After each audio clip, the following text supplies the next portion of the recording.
preguntas a la etiqueta numeral hora clave. Bueno, y le damos la bienvenida a nuestro invitado, el doctor Eduardo Fernández. Muchas gracias. Eduardo Fernández, por supuesto, dirigente político, es candidato presidencial. Y además está al frente de una institución muy importante, el Centro de Políticas Públicas, IFEDEP. Bueno, bienvenido.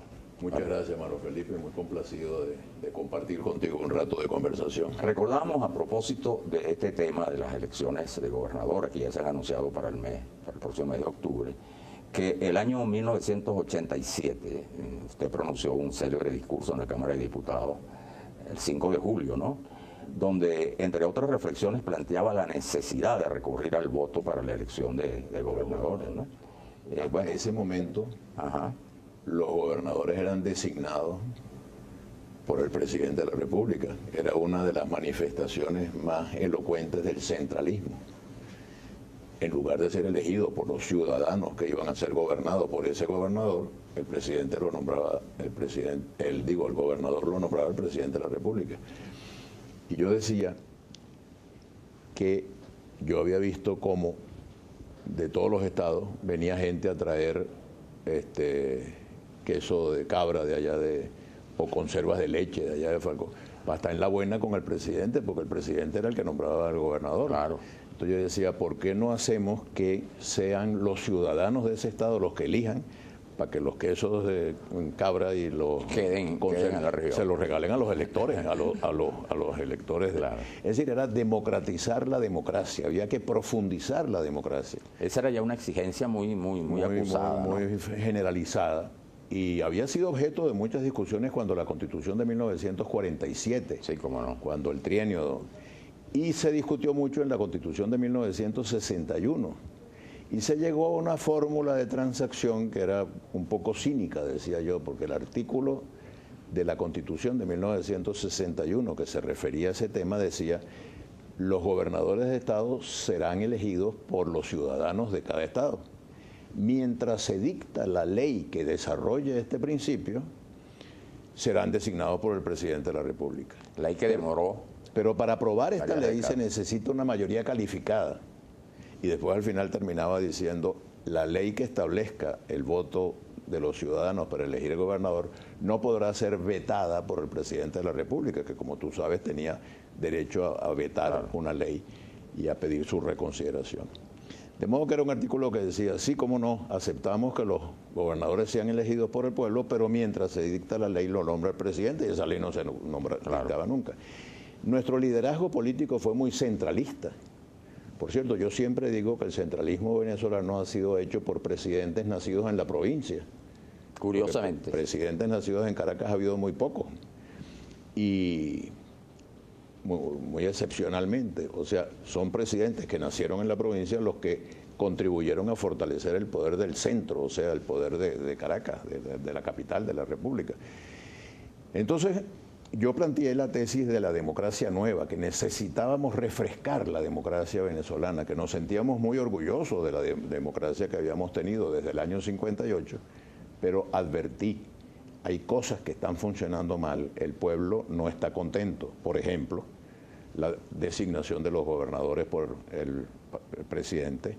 Ya en ese momento, doctor Fernández, había síntomas, si no agotamiento, de debilitamiento de la hegemonía bipartidista, ¿no? Ciertamente, y entonces advertía yo en ese discurso cambios en 5 áreas. En el área política, democratizar la democracia. Por ejemplo, ahí propuse la creación de la figura de los alcaldes. No existían alcaldes, a pesar de que Venezuela nació de un hecho municipal. Los municipios habían desaparecido progresivamente en la historia de Venezuela, y apenas había una cosa llamada Consejo Municipal, pero que no tenía facultades, no tenía posibilidades de servirle a la comunidad local. Entonces yo decía: hay que municipalizar la política venezolana y hay que regionalizar la política venezolana, y eso se hace eligiendo una figura de alcalde por un periodo de 5 años. El presidente del Consejo Municipal no duraba sino 1 año en su función, sí. Y por supuesto no podía hacer nada. Pero dije, las otras áreas eran el cambio económico. Yo entonces dije: señores, tenemos demasiados años viviendo del petróleo, tenemos que diversificar la economía venezolana y presenté unas propuestas para la diversificación de la Además, un economía. factor que acentuó el centralismo, por Que supuesto. acentuaba el centralismo, porque Claro. quien manejaba la renta Estado. petrolera y la sigue manejando. Por cierto, que todas estas cosas que yo denuncié como vicios en ese momento de la República Civil, después llegó Se acentuaron. la Revolución Bolivariana y dijo que iban a cambiar eso, y lo que hicieron fue acentuar y exacerbar todavía más. Después hablé, el tercer problema que teníamos era el problema social. Dije, este es un país que ha tenido la posibilidad de administrar recursos petroleros inmensos, pero hay una gran cantidad de venezolanos que están viviendo en una situación de pobreza. Bueno, lamentablemente hoy la situación es Se ha todavía agravado. más grave. Así es. La pobreza se ha exacerbado. La situación de los venezolanos es desesperada por el desabastecimiento, por el alto costo de la vida, por todas estas cosas. Advertí también un cuarto tema, que era el tema educativo. Dije, el mundo del futuro es el mundo de la educación, no es el mundo de las materias primas. No ganamos nada con estar llenándonos la boca diciendo somos el país que tiene las más grandes reservas de petróleo, y resulta que no tenemos una educación que se corresponda, ciencia, tecnología. Entonces yo invitaba a que asumiéramos ese desafío. Tenemos un comentario que nos hace llegar Romer Martínez. Dice, la descentralización fue uno de los mayores logros de la democracia. Nuestra arma, el voto, y estamos listos. Pues me parece muy buen comentario. El arma fundamental de la democracia es el voto en la mano de los ciudadanos. Cada ciudadano un voto, no esas manipulaciones de votos corporativos y tal, sino cada ciudadano un voto. Y el último planteamiento que formulé en ese discurso era el tema ético. Yo decía, hay un déficit ético en el sistema político democrático venezolano porque hay mucha corrupción. Era más la corrupción denunciada que la verdadera. Y además en aquella época se establecieron responsabilidades, incluso presidentes de la República fueron enjuiciados. Y se reformaron leyes. Y se reformaron leyes y se hicieron cosas. Desgraciadamente, como tú te das cuenta y como seguramente los televidentes se dan cuenta, todos esos problemas que existían en la República Civil, en lugar de haberse resuelto durante estos 18 años de revolución que se han vivido, todos se han exacerbado. La dependencia del petróleo ahora es muchísimo mayor que entonces.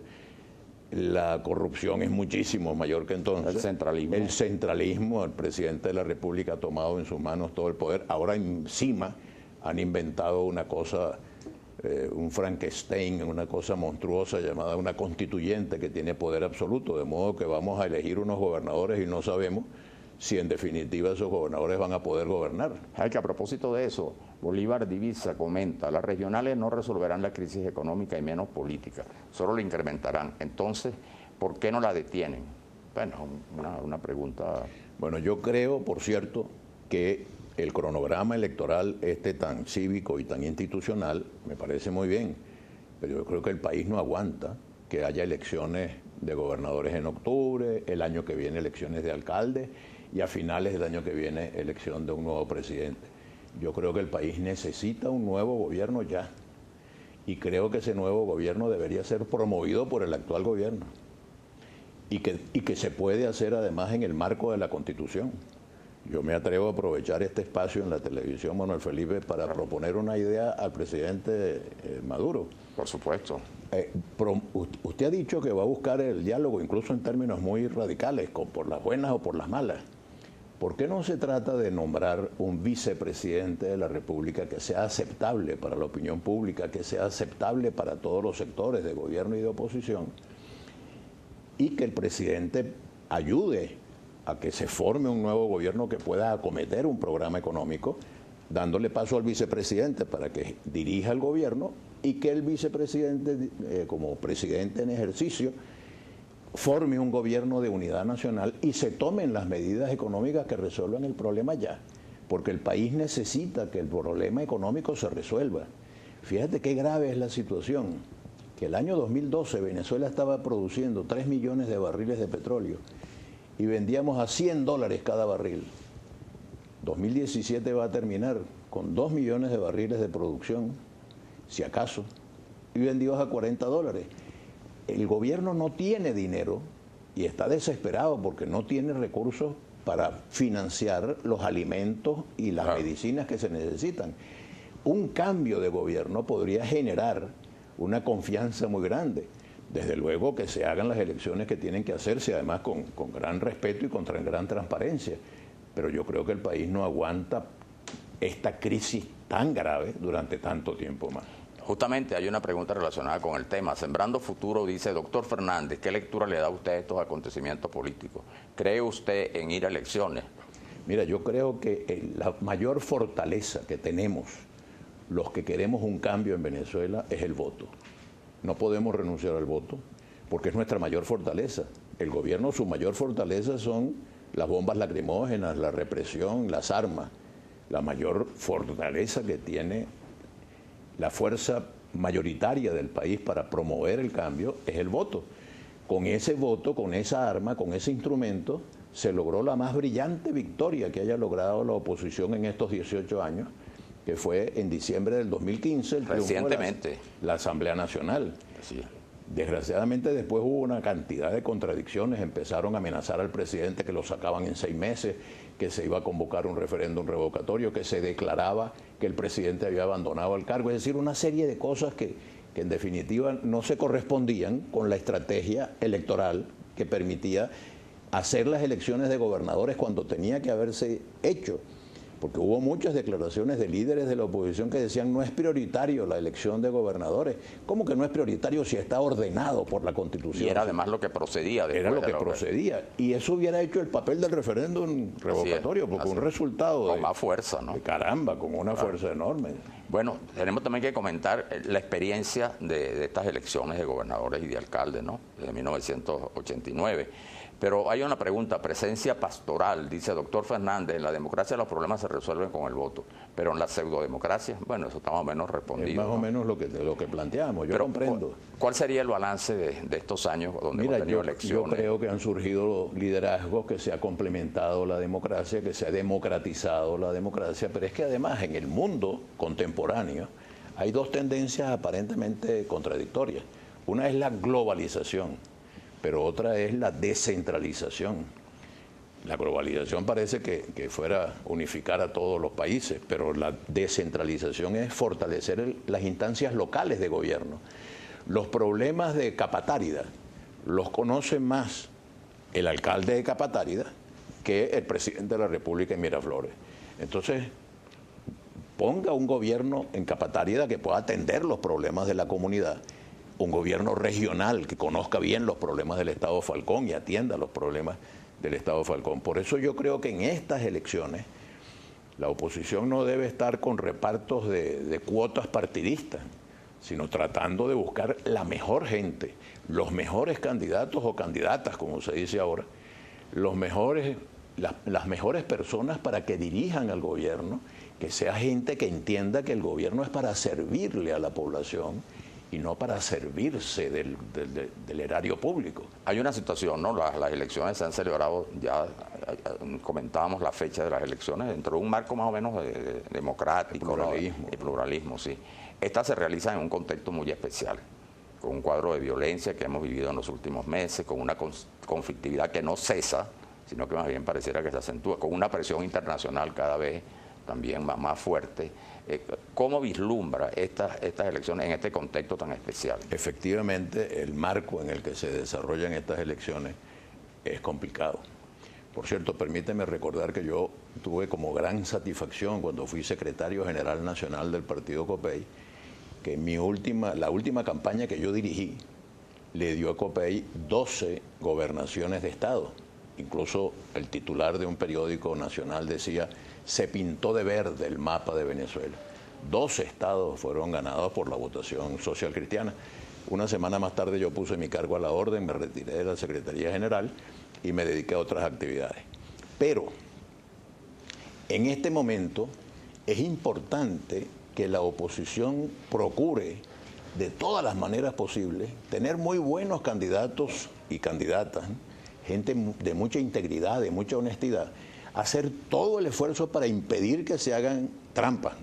Pero para tú poder impedir que se hagan trampas, tienes que estar ahí. Claro. Si tú no estás ahí, Por supuesto. Edgar Neno Trejo nos dice qué piensa de las persecuciones de la Asamblea Nacional Constituyente a los alcaldes. Lo harán igual con los nuevos gobernadores. Nos queda un minuto y yo preferiría utilizar el minuto para un mensaje. Mira, el mensaje es un mensaje de cambio, un mensaje de esperanza. Tenemos que buscar agotar las vías pacíficas para lograr un cambio político. Y ese cambio político tiene que ser resultado de un gran entendimiento nacional. Por la violencia y por la fuerza no vamos a resolver nada. Ojalá que los líderes, tanto del gobierno como de la oposición, entiendan que no les queda otra que un diálogo serio. Hasta ahora no ha habido en Venezuela diálogo. Lo que han montado son unos shows mediáticos, sí, así es. Unos espectáculos. No. Con la misma seriedad, por ejemplo, con que hablaron los vietnamitas y los norteamericanos en plena guerra de Vietnam y regularizaron la guerra y terminaron los conflictos. Y lo que han hablado los colombianos. O los colombianos, o Nixon con Mao Zedong. Y los centroamericanos. Y los centroamericanos, o los chilenos, los polacos, los países de la órbita soviética. Bueno, si todos esos países lograron un tránsito civilizado y pacífico hacia la democracia, oye, ¿por qué los venezolanos no lo vamos a lograr? De modo que mi último comentario en esta conversación contigo tan grata es invitar a los líderes tanto del gobierno como de la oposición a que procuren el entendimiento que se necesita para reactivar la economía, para que la gente tenga comida en su mesa, para que se resuelvan los problemas económicos y sociales tan graves que estamos sufriendo. El país no aguanta hasta el 2018, el 2019, para unas elecciones generales. El país necesita que se produzca un cambio en políticas económicas, en políticas sociales y en políticas institucionales para rescatar la democracia con rectificación económica y resolviendo los problemas sociales de la población. Bueno, muchas gracias, doctor Fernández. Gracias, Manuel Felipe, por tu invitación. Ya regresamos con la hora clave.